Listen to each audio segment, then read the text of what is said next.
Press वार्ता में स्वागत है। साथियों, आज राष्ट्रीय अल्पसंख्यक आयोग ने एक अपना बयान आया है दिल्ली से और उसमें कहा है नूह हिंसा संगठित अपराध नहीं है। 31 जुलाई की जो घटना है वो अपने आप में एक दुर्भाग्यपूर्ण घटना है। हम पहले दिन से कह रहे हैं और पहले दिन से ही हम ये कह रहे हैं ये संगठित अपराध नहीं था। और जो बात हमने कही उसमें ये कहता है कि जो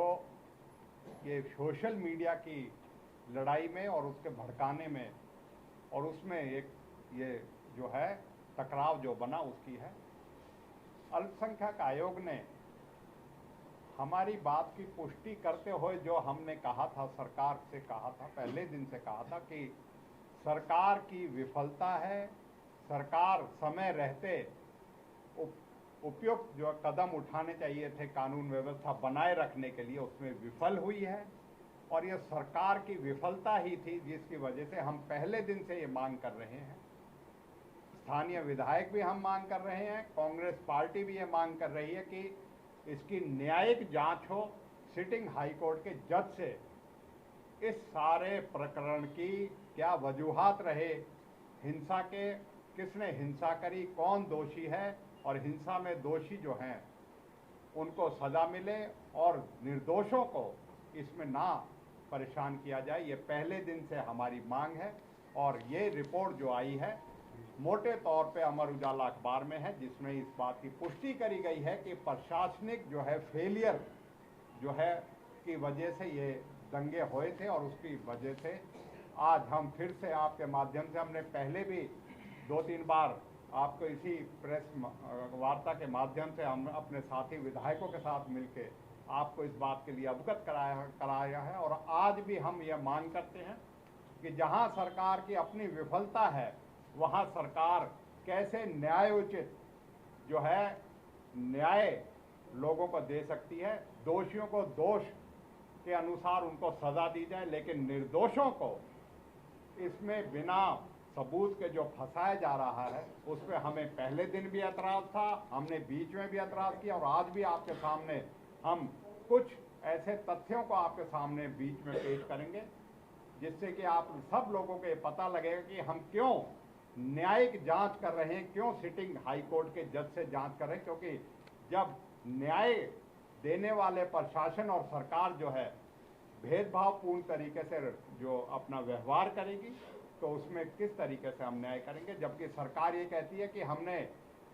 उच्च अधिकारियों की एक टीम, क्योंकि मैं और स्वयं चौधरी इलियास डीजीपी से मिले थे और हमने कहा था कि उच्च अधिकारियों की निगरानी में होनी चाहिए। वो कहते तो ये हैं उच्च अधिकारी को, लेकिन मैं एक आपके सामने उदाहरण पेश करूंगा कि किस तरीके से पहले दिन से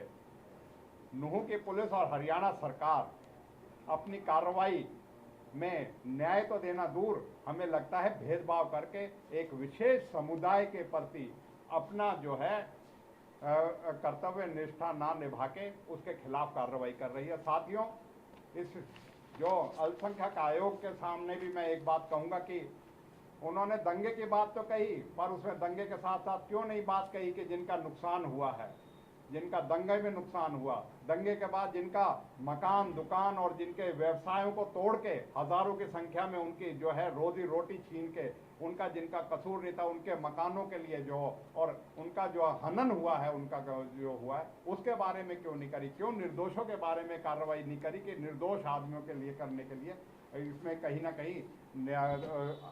आयोग की जो कार्रवाई है वो भी पूरी नहीं है। साथियों, मैं एक आपके सामने उदाहरण पेश करूंगा कि किस तरीके से हम पहले दिन से कह रहे हैं कि प्रशासन, नूह का पुलिस प्रशासन और जिला प्रशासन किस तरीके से अपनी कर्तव्य में फेल हुआ और अब कार्रवाई करके भी कार्रवाई जो हो रही है उसमें किस तरीके की कार्रवाई हो रही है। आम आदमी को तो फंसाना दूर है, एक विधायक को भी जबरदस्ती 4 केसों में झूठा फंसाने का मामला भी आपके सामने आया है। मामन खान का जो 4 मुकदमों में लिया गया। इसी के साथ साथ अरशद सन of Hanif, Deen Mohammad son of Shakoor, Rashid son of Majeed, Munahid son of Shahida, Shahrukh son of Ali Sher, Rashid sun of Hanif, ये सारे अटेरना शमशाबाद नगीना के बाशिंदे हैं। अरशद सन ऑफ अली शेर, Umardeen son of Deen Mohammad, Adil DSP son of Fateh Mohammad, Haris alias Tulli son of Shrichand, Taufeeq son of Sattar, Sakim son of Muddin, Haroon Rashid son of Wali Mohammad, Mannan son of Wali Mohammad, Fazar Noor son of Razzaq, ये सारे नगीना गांव के बाशिंदे हैं। इरशाद सन ऑफ इब्राहिम, शहीद सन ऑफ दीनू, ये पिथौरपुरी के हैं दोनों। Amir son of Abdul Sattar Maroda, Sajid son of Hameed Badarpur, Ameen son of Akhtar Bhadas, Zakariya son of Nasruddin Asaisika, Javed son of Mahmood Dhana, Taleem son of Asru Sablana police station Kama Rajasthan. ये सारे 17 जो नामित हैं, 23 व्यक्ति जो हैं जो नामी हैं, वो 17 FIR जो पुलिस स्टेशन नगीना में दंगे के दिन जो 17 FIR दर्ज करी थी, 17 के 17 मुकदमों में इन 23 को मुल्जिम बनाया गया है। 17 मुकदमों में 23 को मुल्जिम बनाया जाना, और उसमें 23 में से भी एक हारून रशीद सन ऑफ वली मोहम्मद है, ये 70% अपाहिज है, ये पोलियो से ग्रस्त है, इसको भी 17 के 17 मुकदमों में कर देना, और उसी का भाई जो है हन्नान सन ऑफ वली मोहम्मद, दोनों को 17 के 17 मुकदमे। आप देख सकते हो कि किस तरीके की कार्रवाई हरियाणा पुलिस कर रही है, इस दंगे के बाद की कार्रवाई किस तरीके, और क्यों सवालिया निशान, और क्यों ना इनकी विश्वसनीयता पे सवाल उठे। सबके सब इसमें जमानत हो चुकी है, सबके 2 की जमानत हो चुकी है, सबकी वो है। जब पता लगा रिमांड पेपर में, ये रिमांड पेपर है जिसमें पता लगा कि 17 के 17 मुकदमों में इन 23 व्यक्तियों को जो है, इन बच्चों को जो है उसमें दे सकता है। जो दोषी हों उनको दोष के अनुसार सजा दे, लेकिन निर्दोषों को इस तरह की कार्रवाई करना, 5-5, 6-6 केसेस तो हर एक पे इन्होंने कर ही दिए हैं, क्योंकि जब एक विधायक पे जिसकी ना यहाँ हाजिरी थी ना किसी का रोल था, उस पर ही 4 मुकदमे कर दिया, तो आप समझ सकते हो किस तरीके की कार्रवाई। और पुलिस की कार्रवाई और संदेहजनक इसमें हो जाती है। FIR नंबर जो है 252, police station city Nuh, Munsharif son of Majeed, Mustakeem son of Azad, Mubeen sun of मजीद, ये बड़ौजी गांव के हैं। इनको पुलिस स्टेशन नूहू सिटी में 252 में जो है अरेस्ट किया जाता है। जब इनकी बेल हो जाती है माननीय अदालत से, तो FIR number 253 2023 police station city Nuh, एक ही पुलिस स्टेशन में फिर से बेल होने के बाद प्रोडक्शन वारंट लिए जाते हैं। आप समझ सकते हो, एक ही पुलिस स्टेशन में अगर 2 केसेस थे तो उन पर जबी कार्रवाई क्यों नहीं करे। सिर्फ इनको, क्योंकि इनकी बेल हो रही है, अदालत इनको जो है इनके दोष के अनुसार इनको बेल दे रहा है, तो उसको सबक सिखाने के लिए प्रोडक्शन वारंट लिए जा रहे हैं। ऐसे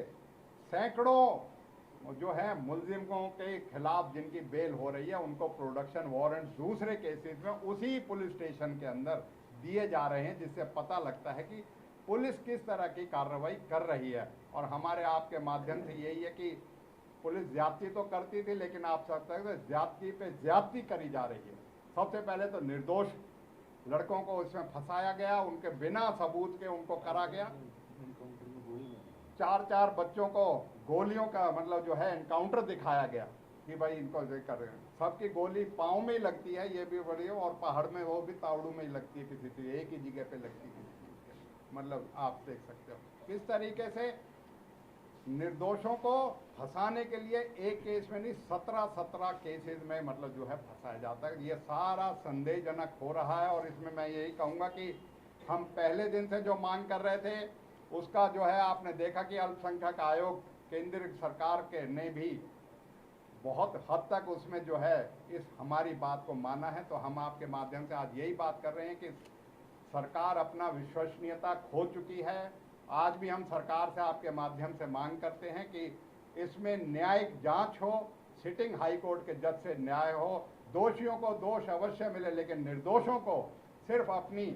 जो है सबक सिखाने की जो नियत से हरियाणा पुलिस जो कार्रवाई कर रही है उससे हरियाणा पुलिस बाज आए और निर्दोषों को जो है उनको उनका निर्दोष जब जैसे जैसे निर्दोषता साबित हो रही है उनको दूसरे केसेस में फंसाया जा रहा है। इसी वजह से आज ये हम आपके सामने इस को उठाने के करेंगे। और इसी तरीके से एक डिंगर हेड़ी के बच्चे की भी शिकायत हमारे पास आई थी और उसमें भी उसकी वेरिफिकेशन होने के बाद, ऐसे बहुत से केसेस हैं जिनकी वेरिफिकेशन होने के बाद उसके माँ बापों ने एसपी को दरखास्त भी दी थी कि हमारे बच्चे के साथ ये हुआ, और उसका वेरिफिकेशन होने के बाद भी उसको फिर से उठा के और फिर से उसको और इतनी उसको प्रताड़ना दी गई है, इतनी उसके साथ वो करी गई है कि उसका जो है बयान नहीं करा जा सकता, इतनी 3rd डिग्री उसके साथ सलूक किया गया। ऐसी कार्रवाई जो है हमारे यहाँ बच्चों के साथ, निर्दोष बच्चों के साथ हो रही है। दोषियों के साथ दोष के अनुसार उनको खूब सजा दी जाए, लेकिन निर्दोषों के साथ हो रही है, उसका हम विरोध कर रहे हैं। और कानून के माध्यम से भी और सड़क पे और आगे आके आना पड़ेगा तो हम ऐसी कार्रवाई का विरोध करेंगे। इसी बात के लिए आपके बीच में आज इस बात को कहने के लिए हम अपने साथियों सहित अपने इलाके की जो ये घटना हुई, इस घटना में जो दोषी हैं उनके खिलाफ कार्रवाई करें, लेकिन जो निर्दोष हैं उनके खिलाफ ऐसी कार्रवाई करका हम विरोध करते हैं। और आपके माध्यम से ये भी कहना चाहते हैं कि मुआवजा जिनका नुकसान हुआ दंगे में उनका मुआवजा भी तुरंत दिलाया जाए। मुख्यमंत्री बातें बड़ी करते हैं लेकिन क्रियान्वयन के नाम पे उन बातों पर नहीं किया जा सकता। और अगर जो हमारे होमगार्डों को भी ये सरकार जो है उनका जो होमगार्ड जो यहाँ जो शहीद हुए थे इस दंगे में, उनको भी जो है इंश्योरेंस के पैसे दिए गए हैं, सरकार ने अपनी तरफ से पैसे नहीं दिए। हम पिछली प्रेस कॉन्फ्रेंस में भी कहा था, आप भी कह रहे हैं, सरकार उनको उनकी ड्यूटी पे थे, ड्यूटी पे होते हुए उनको इंश्योरेंस के अलावा भी उनके परिजनों को दे। फतेहाबाद के एक परिजन का तो अभी आया है, एक दिन पहले ही अभी हमारे कहने के बाद उसको मुआवजा दिया गया, लेकिन औरों को भी ये मुआवजा दे। इस बात को कहने के लिए आज आपके बीच में आए हैं। और इस सरकार से विश्वसनीयता उठ रही है, इस सरकार से लोगों का विश्वास उठ रहा है। और मुख्यमंत्री और सरकार को अगर थोड़ी सी भी अभी नैतिकता बाकी है तो अब भी न्यायिक जांच के आदेश करके इस सारे घटनाक्रम के लिए दोषियों को सजा दिलाएं, लेकिन निर्दोषों के खिलाफ ऐसी कार्रवाई ना हो, उसके लिए न्यायिक जांच हो और जो कसूरवार है, जो सरकार की अपनी कमी है, वो भी उजागर होकर लोगों के